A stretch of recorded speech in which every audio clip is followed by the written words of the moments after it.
श्री गुरु तेग बहादुर साहिब के 350वें शहीदी दिवस को समर्पित पंजाब सरकार की श्रद्धा और सत्कार से भरपूर पहल। पंजाब के 23 जिलों में गुरु साहिब के जीवन और बलिदान को दर्शाते light and sound show Srinagar, Gurdaspur, Faridkot और तख्त श्री दमदमा साहिब, तलवंडी साबो से अनंतपुर साहिब तक 4 महान नगर कीर्तन तथा 23, 24 और 25 नवम्बर को अनंतपुर साहिब में होने वाले भव्य समागमों में मुख्यमंत्री सरदार भगवंत सिंह जी मान की ओर से सभी को नतमस्तक होने का हार्दिक अनुरोध। आइए अपनी अटूट श्रद्धा और सत्कार के साथ इन समागमों का हिस्सा बने।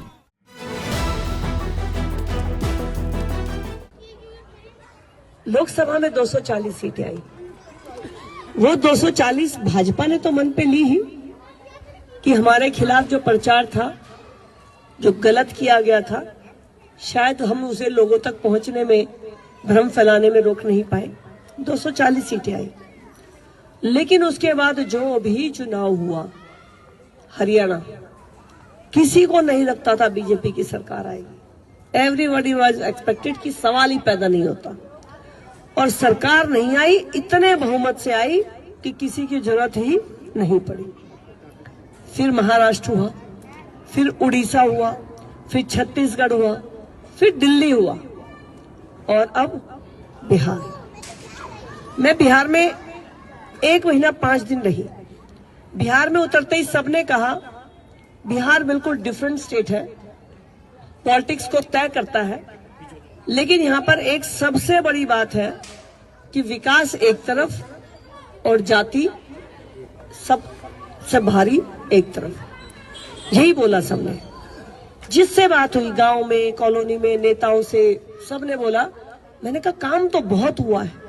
जब पटना एयरपोर्ट पर उतरते हैं तो आपको लगेगा नहीं कि आप दिल्ली में हैं कि पटना में हैं। जो अभी अगर 2 महीने में कोई गया होगा तो अगर आप पटना से, मेरी जो 7 सीटें थी नालंदा में, वहां पर गई, आप यकीन नहीं करेंगे कि आप दिल्ली में हैं कि बिहार में हैं। आप रात को 2 बजे ट्रेवल करते हैं अकेले। मैंने ट्रेवल किया खेतों में, जंगलों में। आपको लगेगा नहीं कि आप बिहार में हैं, क्योंकि आपने बिहार की वो इमेज बनाई है जो 20-25 साल पहले की थी। तो जो पिछले 10-15 साल में बिहार गया है और जो अब गया, उसे तरक्की किस तरह से हुई और क्या कहते हैं, ये उसका जीता जागता उदाहरण है। मेरा बीच में जिनेवा के लिए यूएन की मीटिंग आई। अब बैनर्जी भाई को पता है, वो भी जाना ही पड़ता है, पार्लियामेंट की मीटिंग होती है। तो मुझसे सबने, जब मैं दिल्ली आई तो पूछा कि क्या लग रहा है बिहार का। मैंने कहा जितना काम हुआ है, कितना भी जाति पाति हो, 135 सीट आएंगी 243 में से, अगर फुली 100% सब डेडिकेटेड टू कास्ट है तो। और मुझे लगता है अगर बिहार एक इंटेलेक्चुअल स्टेट है, जहां पे कि चाणक्य हो गए, जहां पे आर्यभट्ट हो गए, तो वहां इतनी बड़ी गलती नहीं हो सकती। सीटें 200 आनी चाहिए। ये मैंने तभी कह दिया जब मैं तकरीबन आप लगा लो 6 या 7 अक्टूबर की बात थी। उस समय मैंने कह दिया कि अगर विकास के नाम पर वोट है और बिहार समझता है कि देश कैसे बढ़ेगा और हमें किसके साथ चलना चाहिए, तो सीटें 200 आनी चाहिए। 243 सीटें थी, 3 हमारे नॉमिनेशन कैंसिल हो गए। यानी हम कितने पे लड़े? 240 पे। और 240 में से कितनी आई? 202। तो बिहार ने जो माइंडसेट बनाया कि भाई नहीं, अब तो जो काम करेगा उसी के साथ हम चलेंगे, हम देश के साथ हैं, किसी जाति, किसी व्यक्ति के साथ नहीं है। तो ये जो बिहार ने सेट किया है, जिन पार्टियों को हरियाणा ने नकार दिया, जिन पार्टियों को उड़ीसा ने नकार दिया, महाराष्ट्र ने नकार दिया, चाहे वो आम आदमी पार्टी हो या कांग्रेस, मुझे लगता है दिल्ली की जनता ने जब 48 का मैंडेट दिया है तो उनकी विजन भी बिल्कुल साफ थी।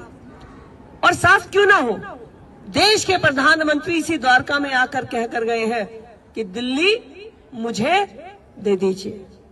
तो दिल्ली किसी भाजपा के और कार्यकर्ता को नहीं मिली है। हम सब उनके बिहाफ पे काम करने वाली टीम है, ट्रस्टी है। लेकिन ये दिल्ली आप लोगों ने दी है आदरणीय प्रधानमंत्री श्री नरेंद्र मोदी जी को।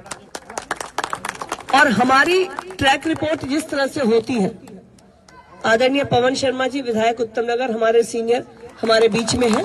एक बार जोरदार तालियों से स्वागत। तो ये दिल्ली आपने जब आदरणीय प्रधानमंत्री जी को सौंपी है तो आपका भी विजन बिहार की तरफ बिल्कुल क्लियर था, कहीं कोई क्वेश्चन नहीं था। अब जो चुनाव है, आपने मुझे 2017 में भी पूरा आशीर्वाद दिया, 2022 में दिया, फिर 2024 में दिया। ये बाई इलेक्शन है, लेकिन ये बात सत्य है कि आपके यहां मुझसे ज्यादा काम आने वाले अगर कोई दो व्यक्ति हैं तो तकरीबन आप कहिए 60% आपके काम आएंगी मनीषा जी और 30% आपके काम आएंगे अपने संदीप एमएलए जी। मैं तो 10% में हूं।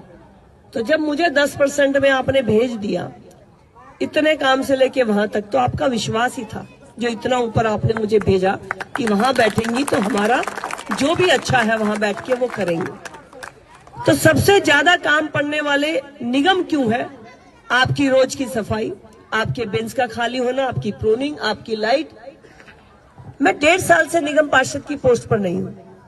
एक ग्रुप है जिसमें आप प्रॉब्लम डालते हैं, मैं देखती भी हूं, लेकिन एक तो फुल टाइम मेड हो घर में और एक घंटे के लिए आए तो क्या होगा? 1 घंटे वाली तो फटाफट करके चली जाएगी, फुल टाइम पूरे दिन अपने घर की तरह काम करेगी। तो जब मैं निगम पार्षद थी तो मेरा दायरा इतना ही था, 2 किलोमीटर, इधर से उधर से इधर, पूरे दिन इसी 2 किलोमीटर में घूमती थी। अब मैं ढांसा बॉर्डर से लेकर रजौरी तक, लेकिन आपकी चिंता जब तक रखी है जब तक अगला नहीं आता, और अगला जब आए तो आपके रोज के काम संभाले और मैं आपके बड़े काम कर पाऊं, इसके लिए मैं आपसे आशीर्वाद लेने के लिए आई। आपने लोकसभा में भेजा है तो इस द्वारका को, आपकी जिस दिन आपने फ्लैट लिए थे और आज क्या कीमत है, UER, Dwarka expressway, golf course, Bharat Vandana park, Yashobhoomi, 4 sports complex, ice skating, क्या नहीं है आपके पास जो आपके नजदीक में ना हो? अभी आपका जो 21 का मेट्रो स्टेशन है वो गुड़गांव से भी कनेक्ट होने के लिए 5 पास हो गई है। आप सीधा यहां से मेट्रो में बैठेंगे, गुड़गांव उतर जाएंगे, और गुड़गांव में डीएलएफ की रिंग मेट्रो जी चल गई है, आप सबको पता होगा। आप अभी थोड़ा सा इस टनल से जब निकलते हैं तो हल्का सा शिव मूर्ति पर रश है, उस रश को खत्म करने के लिए नेल्सन मंडेला, यहां से शिव मूर्ति से नेल्सन मंडेला रोड तक 1200 करोड़ रुपए सैंक्शन है। आपको सीधा टनल बन जाएगी, आपको कहीं अटकना नहीं पड़ेगा। 2 दिन की छुट्टी हो तो 2 जगह जाने को सबसे ज्यादा मन करता है दिल्ली वालों का, क्योंकि दिमाग 250 ग्राम की पूरी दही बना के रखते हैं, तो लगता है या तो हरिद्वार हुआए या बालाजी हुआए, ये 2 सबके दिल्ली वालों के प्रिय स्थान है। और घूमने भी जाना हो तो इधर उत्तराखंड में चले जाए या राजस्थान चले जाए। दिल्ली अक्षरधाम से देहरादून के लिए एलिवेटेड रोड बन रहा है 12,000 करोड़ का। आप सीधा अक्षरधाम से चढ़ेंगे और सीधे आप उतरेंगे जाके देहरादून 2 घंटे के अंदर। कहीं कोई लाइट नहीं है, 120 से 140 ऑफिशियल स्पीड है। 6 महीने के अंदर रेडी हो जाएगा, सिर्फ 1 किलोमीटर का पैच बचा है। अब आप ये भी कह सकते हो कि अक्षरधाम तो जाना पड़ेगा, वहां तक का ट्रैफिक तो है, तो नहीं जाना पड़ेगा। अगर आप आजकल में अलीपुर गए हो तो अलीपुर कितनी देर में पहुंचते हैं? यहां से कुल मिला के 30 मिनट में अलीपुर पहुंचते हैं ना जी। किसी का जाना हुआ होगा तो 30 मिनट में आप अलीपुर पहुंचते हैं। चंडीगढ़ जाना हो तो आपको ये चंडीगढ़ का रास्ता रहा, ऐसे ही है जी, ठीक है। मेरे गांव जाने के लिए 4 घंटे लगते थे, अब 1.5 घंटे पहुंचते हैं वहां पर। एक भी रेड लाइट नहीं मेरे गांव तक। अब ये जो हमारा यूईआर यहां से जा रहा है, ये रोहिणी से 18 किलोमीटर का एक पैच और